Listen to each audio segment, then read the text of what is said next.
I wanted to share with you guys today that she saw amazing progress in like 4 weeks. Like I've told you guys before, beginners see the most progress in the first 4 weeks, just hitting your glutes for the first time in a full glute focused routine. A lot of the serious girls experience, you see yourself gaining some weight and you hold off a little bit and then you kind of see the gains go, because that happens more often than you guys think. Now she knows, she's experienced it. She saw the amazing growth in just 4 weeks as a beginner. And now she's gonna lock in, she's gonna get back in it. She was taking creatine, what, 3 times a week?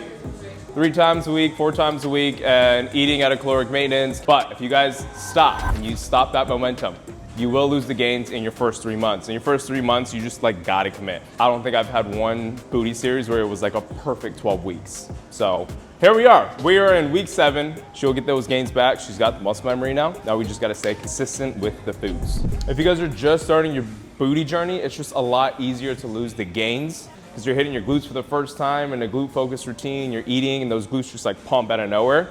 But you gotta keep that pump going. You gotta keep feeding the booty. But we got the muscle memory now. So we're gonna keep this momentum going. We got some hip thrusts, so we're gonna warm up with, I love to use the Smith machine because it's more isolated on the glutes.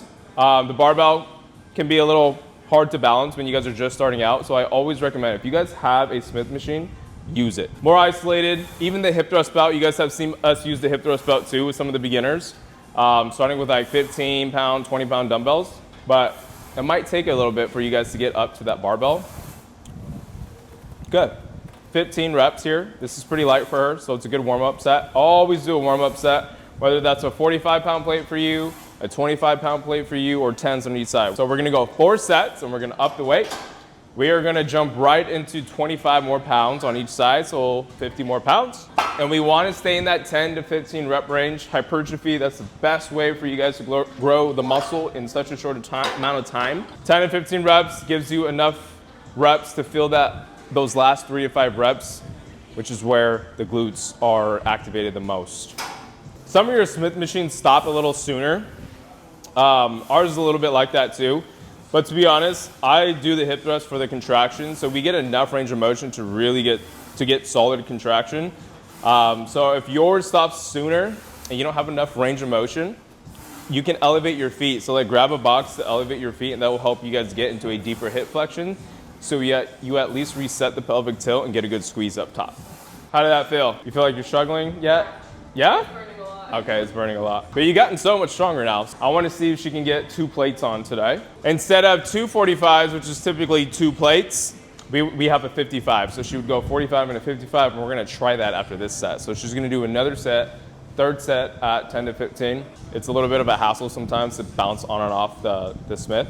So that's why I just sometimes when we're doing the hip thrusts, I just focus everything on this one set and then move on to the next exercises. You guys definitely want to place your compounds at the beginning of the workout. So here we're hitting the hip thrust, and then we'll get into some sumo squats hitting the under glutes. So we'll set those 2 major compounds at the beginning of the workout. Good. And then I always superset or pair those compounds with some isolation on the cables, on the band, just depending on what the day is.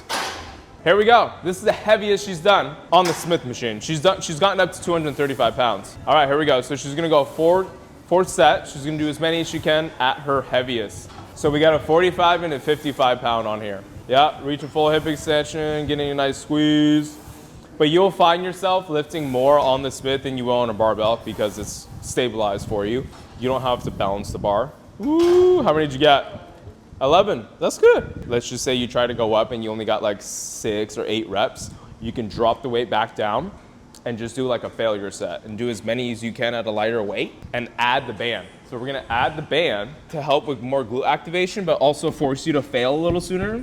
Failure sets are what are going to help you get that pump at the end.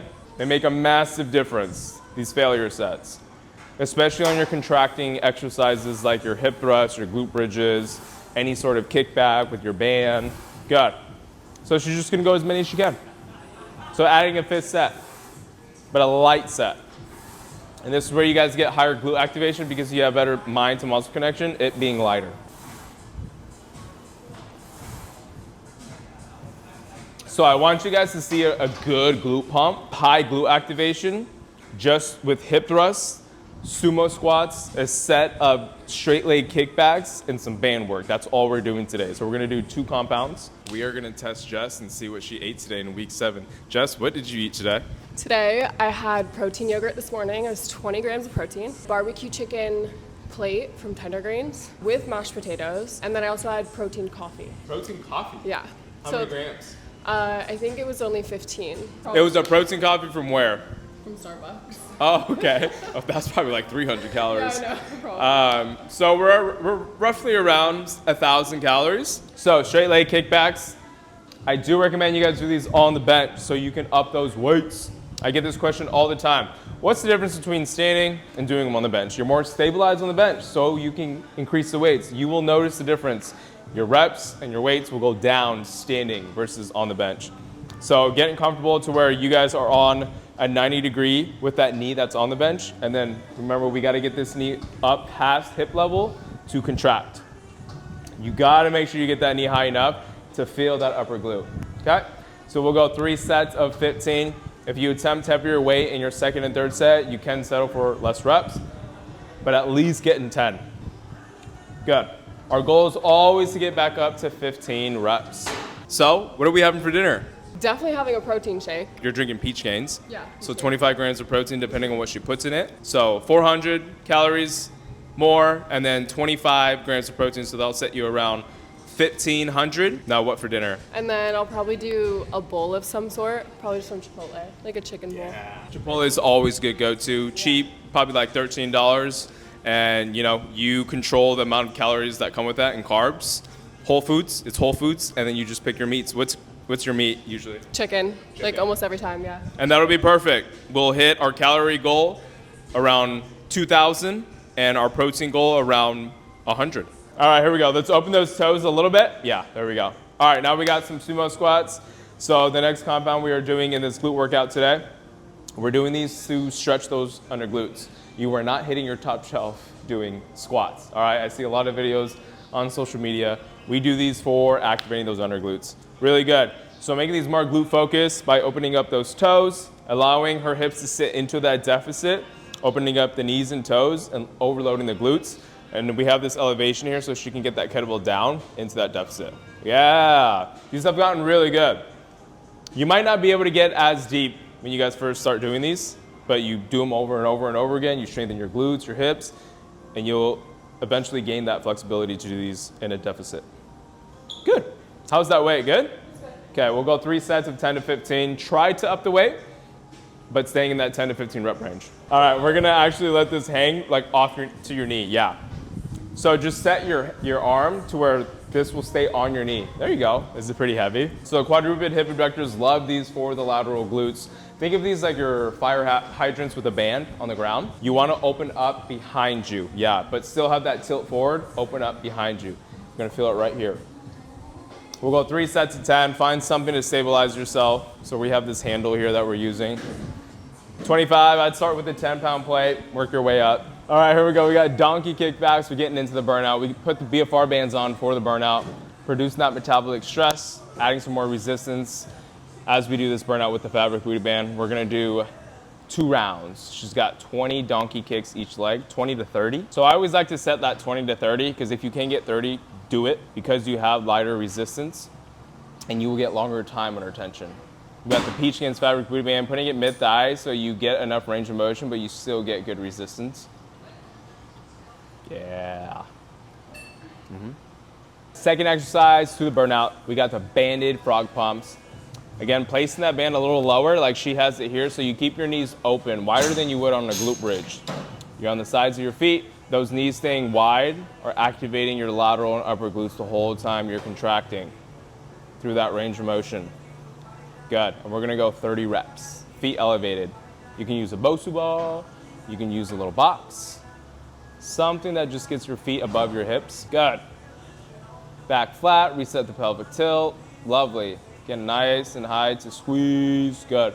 And we're gonna go back and forth 2 rounds to get this pump going.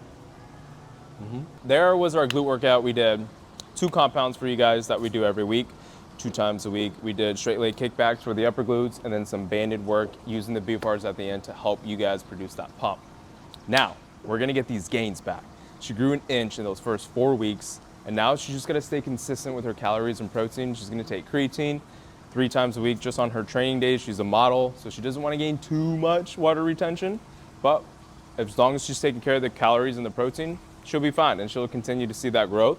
So, any questions that you guys have with getting your calories in, protein in, if you guys are struggling with that, drop the comments, and I will be doing a whiteboard video for you guys and showing you guys what you should be eating and how much you should be eating to gain in the glutes, depending on your weight, your height, and your age. But here we are ending week 7, and she's about to take it to the next level in this phase 3.